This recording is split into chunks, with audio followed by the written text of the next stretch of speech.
first of all, thank you very much for accepting to be on the show. Sure. So I want to just start from where did Vusi and crypto start from?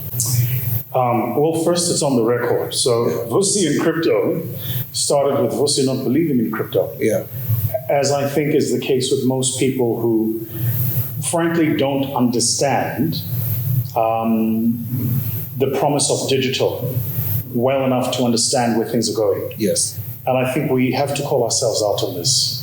So I generally was not a believer. The first time I bought crypto, it was 2014. Yeah. I was on Dragon's Den, and a friend of mine made me do a deal on the den that I didn't want to do. Yes. And so after I'd done the deal, we were backstage, we were changing, I'll never forget. Yeah. We're literally, I want you to picture the scene. It's like, there's 5 dragons, 4 of us are male. Yes. And the 4 guys are in the male change room, all of us changing in kind of like our underwear, Yes. getting out of our suits into our actual everyday clothes. Yeah. And I look at it, this friend of mine, Vinny, who's become a very good friend of mine since, and I'm like, why did you make me do that deal? Yes. So I was very irritated with him. So he says to me, listen, I'll make you that money back. I really want to hear this. Yes. He says, I'll give you a tip. I said, sure, what's the tip? Buy Bitcoin. Yes. This is 2014. Yes. I was like, don't get me started. Really, please, just, And so I was like, oh, well, I better do it. So I bought Bitcoin. Yes. And then I left it. I just forgot. I forgot I had it. I forgot my wallet. I forgot everything. I was just like, I bought Bitcoin and I left it. Yes. 15, 16, 17, 18. Yes. Still nothing. Yes. And end of 2018, beginning of 2019, there were a couple of people in the crypto space. Let me say that differently. There were scammers using crypto to scam people. Yes. As often happens. Yes. And I think it's an important point for us to make. Scammers use technology. Yes. Technology is not a scam. Exactly. Right. So you as a consumer, you have to be discerning. Anyway, so there was a scammer running a scam on some sort of crypto platform using my face and my name. And I did a video and I was like, guys, I'm a traditional asset guy. Yes. I was like, first, anybody who, public service announcement, anybody who DMs you, emails you, puts a comment on your Facebook status and says, hi, I'm Vusi Tendawara, send me money, it's not me. Yeah. Right? Yeah. And so I did this video and I was like, I'm not doing this whole Bitcoin thing. Leave me out of it. Yes. I'm a classic asset class guy, right? Which was true at the time. Then COVID came and COVID hit. Life happens, as it does for everybody. Yeah. And in the middle of last year, I was in the Middle East, and I started meeting the people building crypto platforms. Yes. That's what changed. Yes. It's when coins and tokens had a human face for me. Yeah. When I was reading white papers and meeting the people who wrote the white paper. Yes. When I was watching guys do IDOs and seeing them do legitimate IDOs. Yes. Then I started following certain channels of pundits like yourself who were in the crypto space and talking about it. I was like, so this thing is real. Yes. And then, of course, as you do, you start reading. So I subscribed to Masari.io, which, yes. if you're anybody in crypto, that's the standard. That's right? where the secrets That's are. the standard. That's they're very much I always say to people, they're like the McKinsey of this game. Yeah. So subscribe to their platform and started getting a lot of the data, the insights. Yes. Then daily on my computer I had CoinMarketCap open. Yes. And then started learning about, staking and yield farming, APRs. And it's like, wow, these guys have actually built an incredibly sophisticated financial economy using the alternative platform of blockchain technology. Yes. That for me is what changed. Yeah. Right? It's when I saw innovators, founders, technologists solving real world problems using blockchain. Yes. It's like, that's cool. Yes. Plus, I must add, the other big gap for me was my son playing Roblox. Warcraft, and there's the other one, the very popular game, Fortnite. Yes. Those for me, because my son would go to buy skins. Buy skins, and to buy skins he has a certain amount of V credits. Yes. The V credits. I was like, right? So, because remember, I'm an analog guy. Yeah. So by the time you start learning about NFTs, and you're like, I understand how this thing actually works. Because you're seeing the real life use case application. Yes. They say in the world today that we're less than 2% of the global population having adopted crypto. Yes, very true. I think the distance between 2 and 20% is people understanding the real life use case for crypto technology. Yeah. And I think just going back to the journey that you've had, I think one of the biggest things I've picked is when you started, you had no idea what this thing is, but you took time to learn as much as possible. Yes. And then now putting money after you have learned, which now takes me to a project which I know you're a CEO of, Severus. Yes. And I want you to just take us the thinking behind. Now I have learned as much as possible. Now I want to put my money now into this particular space, and tell us a little about what Severus DAO now wants to achieve on the African continent. Well, let me just say the following, that I think the promise of decentralization, the purest perspective of Web3 has an incredible upside for us on the continent. Say it differently. If you are a government authority in any country in Africa, you have a number of limitations: water, electricity, food, education, healthcare. The reason you have these limitations is because the process of delivering them to your population tends to be run by a centralized government structure. Precisely. That hires bureaucrats, is generally poorly managed with respect, and does not have an incentive system aligned to what it needs to deliver. Say it simply, there are governments today that are failing to deliver water to their citizens, but the people working at the water authority are getting paid every month.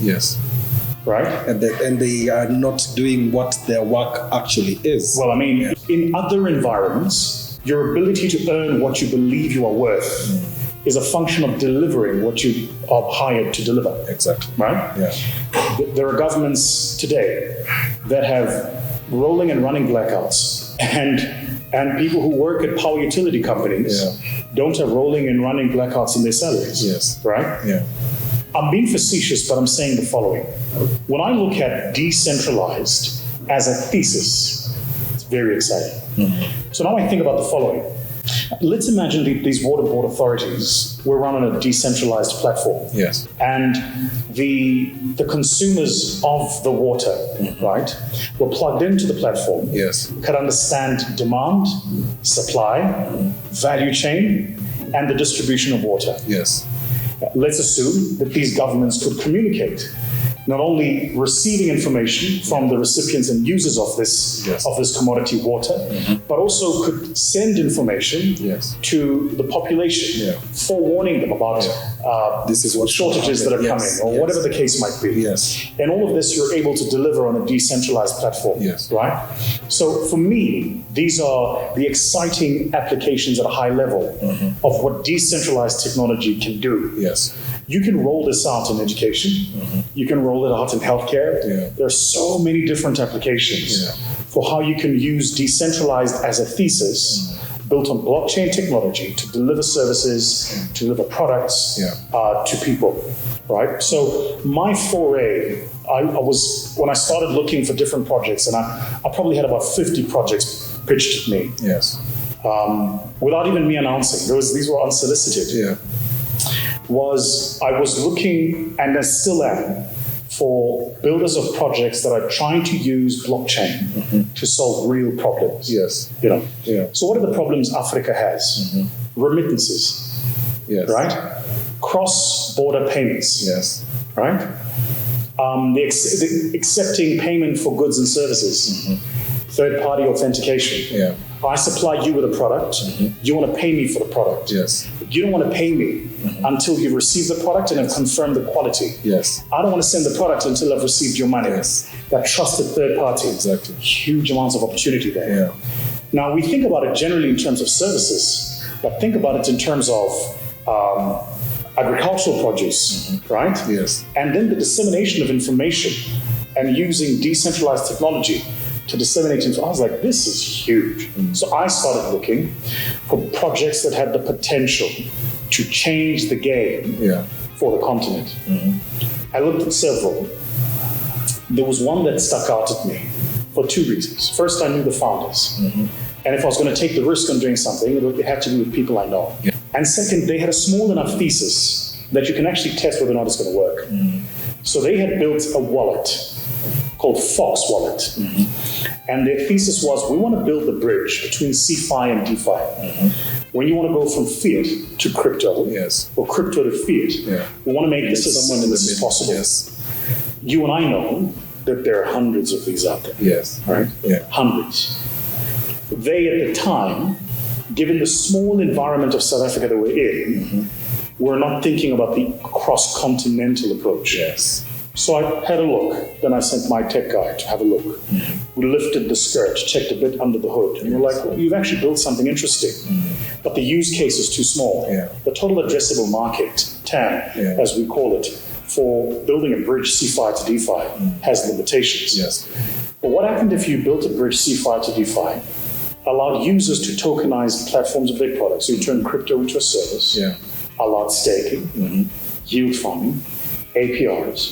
Hold on. What happens if we offered a wallet that was 100% insured? Whatever you held in the wallet is fully insured. So then we started looking at these product documentations. Everything I've just mentioned, by the way, Severus actually does. So we developed a roadmap, and I would recommend to everybody go to the website and read the roadmap, read the light paper. We'll actually put it in the description. Go and check it out, right? And I said, right, if we can execute on these things, then the game changes. For me, what was exciting was I said to the guys, it'd be interesting if we can play in this space, and we should do. It'd be more interesting if we can become a platform for others to play in this space. So one of the things we have in our roadmap is we're going to be launching our own launch pad, where we will be backing other crypto startups to get into the game and to build out their projects. So for me, as I say, it's something I'm very excited about. So one of the important things that I've heard is when you have a DAO, there's this quote in crypto, Wagmi, we are all going to make it. I like the fact that you are bringing the launchpad, because I've been actually thinking about doing a project in the Bitcoin space, which I'll talk to you off camera about. But one of the interesting things that is happening right now is when crypto is actually being adopted, governments are now looking at what are these guys doing, and we don't talk about what they I have to say something before you finish. I don't want to cut you off, right? So I'm old enough to remember a time people said, crypto? What crypto? Let's date it. 7 years ago, it was like, crypto? What crypto? 5 years ago, here was the phase. The phrase was, crypto will never take off. Cryptocurrency will never take off. But blockchain is a useful technology. You remember those days, right? Then it migrated to about 3 years ago. Crypto is a scam. Run. Anything that says crypto, don't touch it. Now, almost every single government has either got a position paper on crypto, their reserve banks have position papers on crypto, and whilst they all agree, it appears to me, certainly having read some of these position papers, that they all come to hold the view that crypto is not a currency. Because they want to regulate it and tax it, they're saying it's not a currency, but it's an asset. So this is why Ripple has been caught in court with the SEC. Because they're going, well, we're actually trading an asset here, right? So I say this only to say the following, that now all of a sudden we're talking about central bank-based digital currencies, right? CBDCs.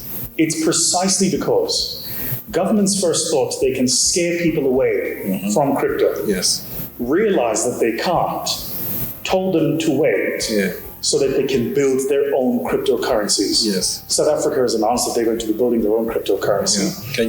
Kenya has announced. Several other countries on the continent have gone, we will bring our own cryptocurrency. I have to say that I find it amusing because the thesis behind cryptography is decentralization. It's the opposite of what. Yeah, exactly. It's like, we completely agree there. The most centralized thing you can do is be government backed. It's a centralized, decentralized. It's like, guys, wow. It doesn't exist. All right. It doesn't exist. Anyway, do your thing. Because the question that's about to ask is exactly what you're saying. And for me, the question is, instead of the governments coming in and telling us we want to bring in a CBDC, how can we be able to convince our governments to go the El Salvador way? Yeah. Because El Salvador actually made Bitcoin legal tender. How can we be able to approach that situation? Because Kenya itself, the CBDC paper, we have until mid-May to submit our points. So I want to hear from you. What can we do in order to get them to go that route? First, on the market, I'm constantly looking for crypto startups. So two of the crypto heads out there built a project, you passed minimum viable product, you haven't had an idea, because that for me is kind of the sweet spot I look for. Yes. You've built the MVP, so don't send me a white paper, but you've built the MVP, you've done the white paper, you've built the MVP, you've got some traction, but you've not done the IDO yet. Kind of that space in between. That for me is the kind of projects I'm interested in, and make sure you're solving real use cases. El Salvador. Let's be clear. The president of El Salvador is a rock star. I mean, on his Twitter profile, it says CEO of El Salvador. Right? This guy's a rock star. He's not. He's approaching this very differently, and I think that's why their approach has been so fresh towards it. Right? Yes. They've kind of been three bandits of approaches. There's been the El Salvador Dubai kind of approach that goes, well, this is interesting, it's cool, bring it, and let's see what we can do. Everyone who loves crypto come to where we are. Yes. I mean, Binance has now moved to Dubai. A friend of mine, Phil, who runs a very successful crypto-based startup, is based in Abu Dhabi because the ADGM there has embraced cryptography. Right? So there's those kind of outlier countries and territories that are going, come, we welcome this. Then there are those who are going, well, we have to use it because we don't really have a choice. These tend to be the countries that are distressed. You'll find a lot here, countries that I don't need to mention, but their macroeconomics are in real trouble. And so they will adopt. And Bitcoin is the solution that they need. Well, I mean, if you're living in an environment where inflation is above 30% per annum, the inflation is above 30% per annum, the dollar is not readily available. The only option you have is to take your currency and convert it into a crypto. Perhaps convert that into USDC or USDT. Use that as the hedge against the inflation. So that it has some buying power in future. There's several countries like this, by the way. And then the third tends to be these countries that have been like, no, we're not embracing this thing at all. And now they're going, well, we'll do it, but if we control it. Your question was, there are several of these papers that have been published, white papers that have been published for public comment. What should the public do? The first is read them, right? If you're living in a country right now, find out if your country has a position paper. Find out if the central bank in your country or the governor of your central bank has issued a statement or a position on crypto, right? Then find out if there are any forums, platforms, where you can make your voice heard on what you believe the promise should be and where you would like crypto to go. The reason I think this is important, Den Pena, so whatever you're all about, Den. And there's like, we're in the greatest transfer of wealth. I mean, Den Pena says we're in the greatest transfer of wealth in the world in 200 years. He's probably right. I don't know how he got to the number, but thematically, I think he's right. The economy you're living in for yours and my children won't be what it was for you and me. Access to financial products won't be what it was for you and me. Banking, insurance, payments, it won't be what it was for you and me. I think we're moving into the future, and I remember Lemonade did this 7 years ago. Peer-to-peer insurance. We're moving to a future where the community will self-insure on a peer-to-peer basis using decentralized technology on the blockchain. That's where we're going. So the best advice I can give is find out, read, learn, Here's what I love about the crypto community. I come from venture capital, private equity, investment banking. Yes. People hold on to information, Yes. right? We're working on a deal, we tell no one, Yes. right? It's the inverse here. In the crypto space. In the crypto space, there's conferences and people will readily publish everything they're doing. Yes. You go on YouTube and there's channels like yours and Whiteboard Crypto. Yes. This person will put together an incredible amount of effort. Exactly. This is what Solana is, and that's what Cardano is, and this is what Ripple is, and here's what staking. It's free, right? Yeah. And I think that spirit is going to be the spirit of how crypto disrupts the world going forward. Yes. The gatekeepers are going to become less and less relevant Yes. as true crypto heads use cryptography and blockchain technology to transform whatever industry or space they're passionate about. Yeah. Personally, I'm very excited about what we are able to do. I think just a little earlier, there's a lady that called you aside to do a selfie with her. She's called Olive. So what we do now is we want to train as many Kenyans as possible in learning about cryptocurrency. That's what we do now on YouTube, and that's what this channel is about. And the reason personally is the fact that I personally believe Bitcoin is freedom money. If people can be able to get into Bitcoin, Are you a maximalist? Not yet. Right. I'm heading in that direction, but for other reasons. But the reason why this is really important for me is I feel this is what will actually bring back money into the pockets of the people I actually meet on the street. Sure. So I'm really excited about what you're doing. I'm really glad that you actually came and spoke to us about crypto. So what I want you to do for us is the people who want to get into buying Bitcoin and buying other cryptocurrencies, I want you to give them your top 3 tips of what they should do in order to be safe in this environment. Yeah. And Yeah. yes. I can give some really good tips on this because one of the things I learned very quickly once I got in was this space is moving so fast. It's so technology savvy, but it's full of so many scammers. Yeah. We, on our own Telegram group, yesterday had to suspend comments on the Telegram group because scammers have built bots to come into the Telegram group and refer whitelist users on our platform to buy coins on their own platform. Yes. So basically what they did is they built a lookalike like ours and then go and post and say, hey, you can buy your BNB here. All right. And so you go to their platform, you enter all of your details, they fish your details, they now have access to MetaMask, they get all your data and they basically take, so there's a lot of this. Yeah. So you're right. I think there's a lot to look out for. 3 tips I would give. First tip, spend a month educating yourself. Don't buy anything. Yeah. Spend a month educating yourself. Spend 30 minutes a day learning. Yeah. Read a white paper. Read a light paper. At least 5, I'd say, of each. Start with the gold standard. You've got to read Satoshi Nakamoto's work. Yes. You've got to read that original paper. Yes. You've got to read the white paper on Ethereum. Yeah. You've got to read it. Yeah. I think Solana is very exciting. Go and read about it. Yes. Polkadot, really exciting. Go and read about it. Yes. Right? Matic, you've got to read these. I think these are important. Yeah. So first, read at least 5 white papers. Yes. To get into the mind frame, the understand a bit of the language. Yes. Right? And tell you the first time I read it was like reading gibberish. Yeah. What these people are talking about. Yeah. Right? But you've got to read them.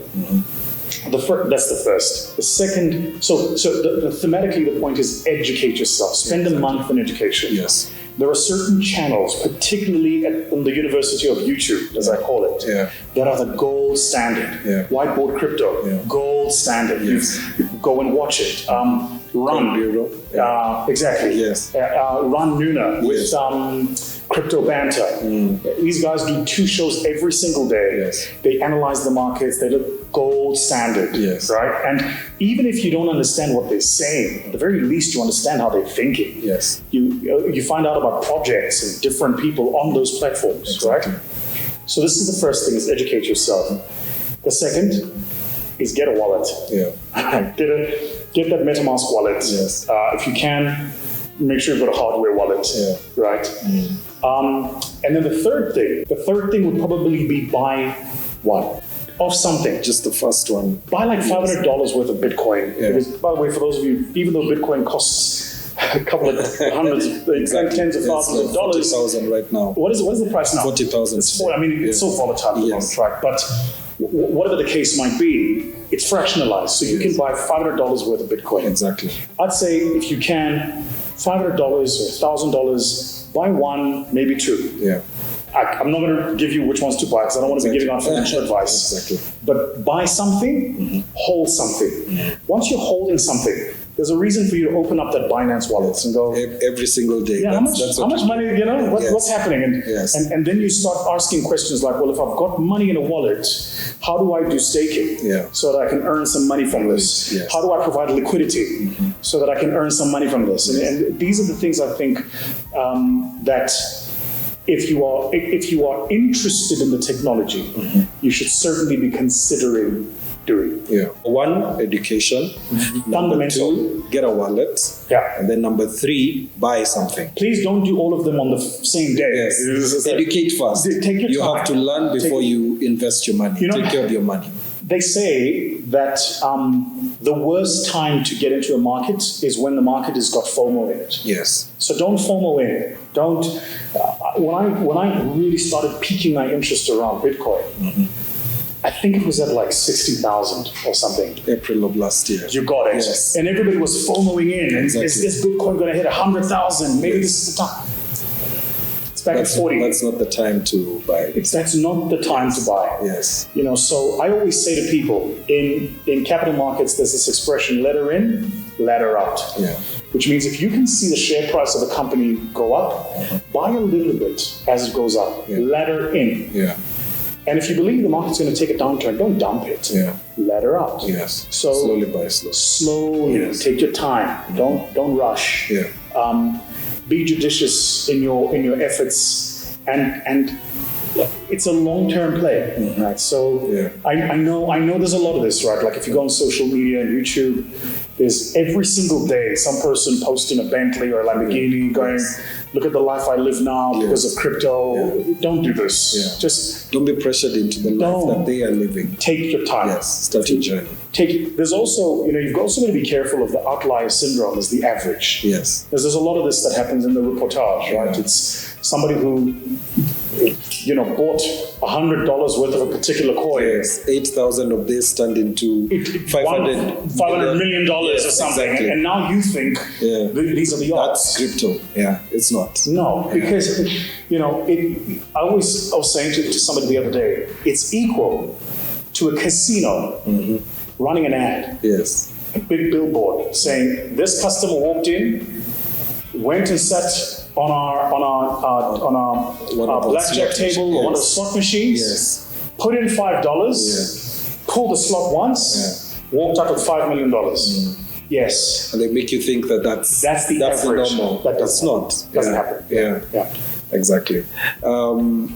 Thank you very much I know this discussion, the discussion about crypto can never end. That's the one thing that I've realized. But I'm really grateful for your time and actually coming onto the show itself.